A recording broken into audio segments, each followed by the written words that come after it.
let's go. Coach, this is an exciting time. What excites you about this time of year, and what kind of keeps you up a little bit around this time of year? We're going to start there. All right, thanks. What excites me is being around our guys, right? When you get into coaching, you get into this profession, you do it for the players. So it's just a chance to be around our players like all day, every day, right? Like, so that's what excites me. The other thing that excites me is it's just the process of building, right? I told the guys in the first meeting we had, right? Love the process, have fun. Because the reality is we spend more time practicing, training, lifting, meetings, right, than you do actually in the game. Mm-hmm.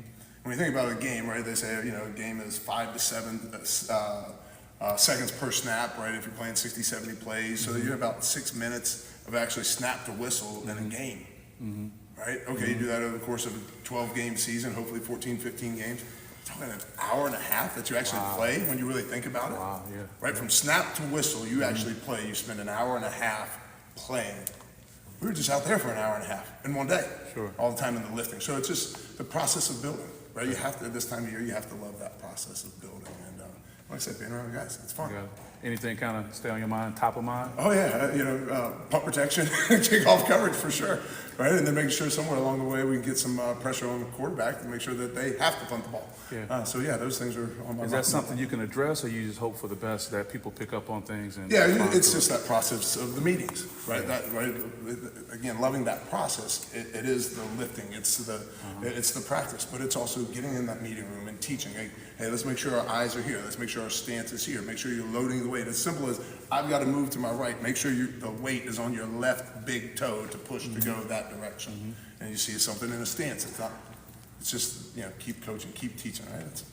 Our job as coaches is to teach. I get it. Right? Thank you. Yeah. Thanks a lot. With Saturday being the first scrimmage, sure. When you talk about the importance of it, is it more about kind of seeing where the guys are coming off the summer through those first practices, or do you kind of feel like it's there and it's now depth chart building? Yeah, I think it's really starting to stack the roster, like who's where on every phase, right? Offense, defense, kicking game, starting to stack the roster of, okay, who can we trust? Right? Who's going to, in a moment where, hey, there's a little bit of heat and competition, and who's going to rise, who's going to go down, right? Like, who's going to respond to the moment, and who is the moment maybe going to be a little too big for, even on a scrimmage. So yeah, I think it's really an evaluation time right now for us. How you guys as a coaching staff amplify that, I guess, urgency and intensity in a scrimmage setting? Yeah, one is conversations ahead of time, right? Let's be honest with young men. Let's tell them what this is about, what we're looking for, and see who's going to go respond and rise to the occasion, or maybe not respond the right way. So yeah, I think it's just honest conversations with those young men. You mentioned process of building, and Smith and Rossi all kind of said the same thing, that this isn't going to happen overnight. It's going to take, this could be like a multi-year thing, right, to get it on. So how do you manage just expectations and maybe having to like move the bar where expectations are? Yeah, great question. You never move the bar. Yeah. Right, we just keep building to the bar, right? I literally told the guys just yesterday, high expectations won't survive low standards. Right, the expectations are the expectations, but we're never going to drop those standards, right, to get to that point. Now we just keep calling guys up to it, right? Not calling them out, calling them up. Hey, this is a standard. And when you see that, when you see it, let's praise the model, right? We're not at a point right now, like, right? Hey, like you're not getting it done, right? This is a standard. Look, he's doing it now, right? He's raised the bar. He's put it right. This is what we're looking for. So just, I think we're at a point as you're building, right, trying to go through that process. Let's show them what we really want it to look like. Whether it's how hard a young man is playing, or a fundamental that he's playing with that we've coached, right? That we do this all the time. Hey, look at this. I did this yesterday in a special teams meeting. We repped something in a drill period, and then we went to a unit team period, and it did or did not show up. Why did it show up? Why didn't it show up? So just keep showing them the examples of what you wanted to look for. And you did it here, why didn't we do it here? Or we did it here, and look, guess what? It showed up when we went to go play real football. How's your room coming?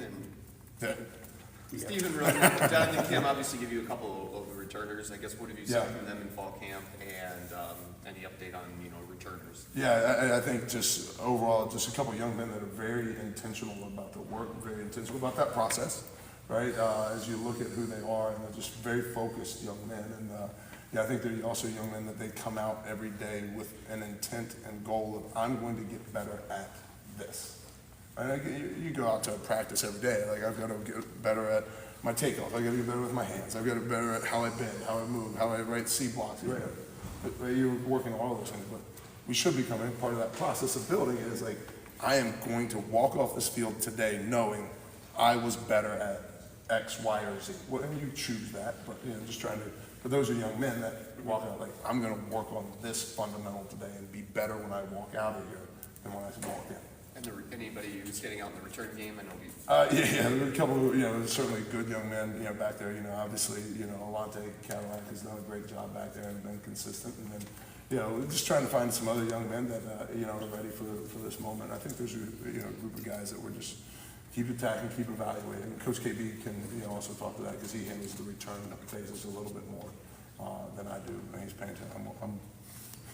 I'm getting those guys. I'm focused on getting those guys tackled. Yes. Sticking with that a little bit, you bring in Caden. How has he been working? Do you have any idea who's Sure. older at this point? Yeah, I think we're looking at a very consistent battery of Caden Schickel, as the long snapper, but Eckley has been doing a great job at holding. And then we have another little group of guys that have been, staying ready. But that battery from last year of Schickel and, of Eckley and Kim, they're very comfortable with each other. Your room looks a little different from the spring. Yeah. Right, yeah. Move Jalen over, you get some new guys in. We've seen Jordan Hall doing a little bit, Sure. part-time stuff. But just Yep. how are things coming along for you about 2 weeks in here? Really like those young men. Ty Gillison being new, but, his older brother Trent was here, so both Avery Dunn and Chris Bogle know Trent Gillison, so there's some ties and connections there. Anthony Jones coming in from Indiana, obviously I had ties to him previously as well, knowing him, so it really assimilated well. There's really, when you have a smaller room a little bit like I do, it's easier for those guys to connect and to be able to buy into each other, to build those relationships that we're looking for. As Coach Smith says all the time, right? The more connected we are, the more committed we'll become. So it's it's much easier with it being a smaller room. But those guys are pushing each other, they're challenging each other. We're rotating a lot of guys at different groups. Hey, this day you're gonna get reps with the ones because we want to see you go against the ones. But that's a little bit how we're gonna play them too. Right? Like that, they're gonna rotate, they're gonna roll. Obviously, the best players will play the most productive players, most dependable, most trustworthy will play the most. But I really see a good focus, intentionality of competing with each other in that room, not against. Knowing that, we literally this morning we talked about the old poem by Rudyard Kipling, the strength of the pack is the wolf, the strength of the wolf is the pack. Right? You hunt together, you work together. We talked about that just this morning. Then there's also an old Russian proverb that says, right, the legs feed the wolf. How do wolves hunt? Right? Okay. Right? They run. They wear their opponents down. Right? The more guys we have in play, we can wear people down, right, and just outlast them. How many do you feel good about playing right now, I guess, or where do you hope to be with that? Certainly I feel good right now at this point, about 3. I think there's a couple other guys. You asked about Jordan Hall and some situational pass rush, which also allows us to take a play off here of a guy or take a play off, there of a guy. So, I think there definitely are some guys really come along. We watched a lot of film even last night, this morning, of just NFL pass rush, of how they turn corners and how they work edges and how the lower half is working in conjunction with the upper half. So I think some guys are really understanding that and developing in that. What ultimately determines your Jalen Thompson's home? I figured with Yeah. Jalen Thompson, I Yeah. gotta kind of be more. Yeah, he's kind of right now at this point, he's gone more to Coach Lingy. We felt good about some of those guys that we brought in, and it probably suits his natural skills a little better to play that strong side, field side end for us. But he's really, even today, had some really good reps of edge pass rush, and so another guy that has some flexibility, where we put him and place him, just to create matchup problems. Did that experience he had? Oh, 100%. How much did that help you maybe, I don't know, either mask things in the fall? Yeah. Or? 100%. It gives you just depth, right? God forbid, right? Somebody gets hurt. Hey, Jay, we need you to go over and plug and play a little bit here for a week or two to have that depth, because we've got. That's one of the strengths of our defense right now is just playable depth, right? We've got a lot of guys that have played meaningful snaps of football. Just in my room alone, right? Talking about Chris Bogle, Avery Dunn, Anthony Jones, Ty Gillison, right? Those 4 guys have played meaningful snaps in Power 4 football games. So, Chad, I'm sorry, go ahead. No, You knew obviously the Rossi system from previously. Sure. You knew Anthony Jones from Indiana. Yeah. How have those two meshed together? yeah, How has yeah, come along? yeah, it's a great question. And as we watched film of Anthony through that portal process, I tried to step back because I know the ins and the outs, and I know the goods and the bads and the pluses, minuses. But to be able to sit with Joe, what does this position look for? What do we need out of it? What do I know that he can do from practice reps, from game reps? Joe seeing it on film, I think it was just very easy to be able to say, yeah, this is a really good fit positionally for his skills, his ability. I mean, he's 6'3.5", 6'4", 260 pounds, and played Sam linebacker mostly for us last year at Indiana in space. But to move him a little closer to the box and put him in that position to play the defensive ends jobs, but also has that, as we talked in the spring about outside linebacker jobs. Right, and he has skills to do that, but also be a really effective edge pass rusher too, because that's what that position needs to be. Every bit of a defensive end, every bit of an outside linebacker, and a really disruptive pass rusher. From a special teams standpoint, Coach said the other day that you're still kind of figuring out who the returners will be. Are there Yeah. any front runners that you're seeing? Yeah, I think Coach Bonifol will talk a little bit more in depth as he's evaluated those guys as being in charge of the return phases, but there are some guys guys have played meaningful snaps, right? And you never want to underestimate the value of a guy that's been on the stage and had the crowd going and has had to go through the process of the weather and done it. So we'll let Coach KB speak to that a little bit more. But we collectively as staff feel that there's some guys that again they've got some history doing it, which again there's great value in that. Now, Bogle's a seasoned veteran, but how much have you seen him come along from the spring? I imagine he's probably taken some steps. Yeah, I think the biggest thing for him is, in the spring, things were still new systematically.